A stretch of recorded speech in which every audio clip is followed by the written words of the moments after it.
بسم اللہ الرحمن الرحیم۔ السلام علیکم ورحمۃ اللہ وبرکاتہ۔ موجودہ حالات میں مہنگائی کی وجہ سے بہت سارے حضرات پریشان ہیں، خاص کر جو غریب طبقہ ہے وہ بہت زیادہ پریشان ہے۔ اس کے علاوہ جو متوسط طبقہ ہے وہ بھی بہت پریشان ہے، اور ان کی پریشانی میں اس وقت مزید اضافہ ہو جاتا ہے جب انہیں ارجنٹ کسی ضرورت کے لیے پیسوں کی ضرورت پڑتی ہے، مثلاً کہیں جانا پڑ جاتا ہے سفر پہ، یا گھر کا کوئی فرد بیمار ہو جاتا ہے، تو ایسے حالات میں پھر وہ اپنے بھائیوں سے، رشتہ داروں سے، دوست احباب سے، پڑوسیوں سے قرض مانگتے ہیں، تو کوئی قرض دینے کے لیے بھی تیار نہیں ہوتا۔ آج کل تو سگا بھائی بھی جو ہے وہ اپنے بھائی کو قرض نہیں دیتا، تو ایسے حالات میں ان کی پریشانی اور زیادہ ہو جاتی ہے۔ تو ایسے حالات سے کیسے نمٹا جائے اور ان پریشانیوں سے کیسے نجات پائی جائے، تو اس کے بارے میں آج میں آپ حضرات کے سامنے بات کروں گا۔ سب سے پہلے تو ہمیں جو ہے اپنے اللہ کو راضی کرنے کی ضرورت ہے۔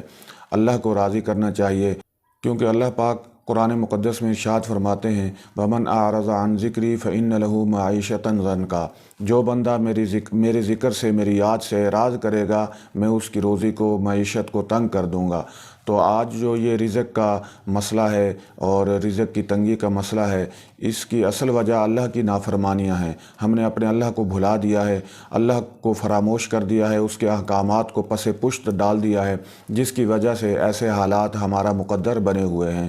تو سب سے پہلے تو ہمیں اللہ کو راضی کرنا چاہیے، توبہ استغفار کا اہتمام کرنا چاہیے، گناہوں سے پرہیز کرنا چاہیے اور اپنے گناہوں کی بخشش طلب کرنی چاہیے۔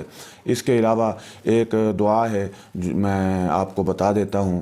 حضرت ابو نعیم رضی اللہ تعالیٰ عنہ سے روایت ہے، وہ فرماتے ہیں کہ آپ صلی اللہ علیہ وسلم نے فرمایا کہ جو بندہ اس دعا کا اہتمام کرے گا، یعنی اس کو پڑھے گا، تو اللہ رب العزت اس کی 70 مصیبتیں دور فرما دیں گے، اور سب سے چھوٹی مصیبت اس کا فاقہ ہوگا، یعنی 70 مصیبتیں اللہ اس دعا کے پڑھنے کی برکت سے دور فرما دیں گے، اور ان 70 مصیبتوں میں سب سے چھوٹی مصیبت اس کا فاقہ ہوگا۔ اس کا مطلب یہ ہوا کہ فاقہ سے بڑی مصیبتیں بھی جو ہوں گی تو اللہ رب العزت اس دعا کی برکت سے ان مصیبتوں کو بھی دور فرما دیں گے۔ تو آپ صلی اللہ علیہ وسلم نے یہاں پر یہ دعا ارشاد فرمائی، لا حول ولا قوة الا باللہ، لا ملجأ ولا منجأ من اللہ الا الیہ۔ ایک مرتبہ پھر سن لیجئے، لا حول ولا قوة الا باللہ، لا ملجأ ولا منجأ من اللہ الا الیہ۔